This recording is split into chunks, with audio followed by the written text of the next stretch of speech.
Praise the lord. నేటి వాక్య భాగము దేవుని మాట. దిగులు పడకము, నేను నిన్ను బలపరుతును. యెషయా 41:10.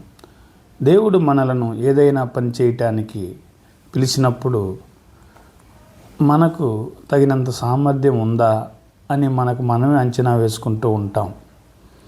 ఆ సామర్థ్యం ఆ పనికి సరిపోతుందా సరిపోదా అని మనలో మనమే కృంగిపోతూ ఉంటాం.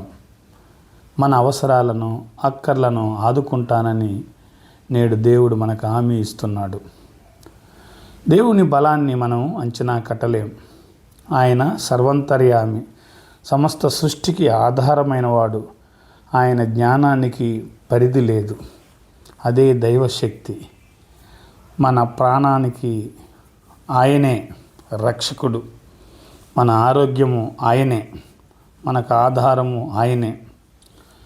ఋతుక్రమంగా మనల్ని చుట్టుముట్టే బాధలను అధిగమించడానికి, ప్రకృతి వైపరీత్యాలను ఎదిరించి నిలబడటానికి, అపాయకర సందర్భాలలో అభయంగా మునుగడ సాగించటానికి తన బలాన్ని ఆయన మనలో సమకూర్చాడు.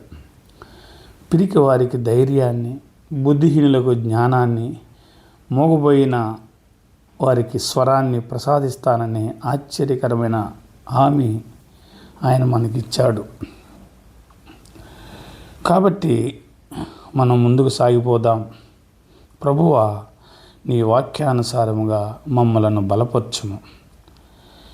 నిబ్బరము కలిగి ధైర్యంగా ఉండము, దిగులు పడకము అని యెహోషువతో చెప్పిన మాట మనతోనూ నేటి దినాన చెప్తూ ఉన్నాడు. Thank you.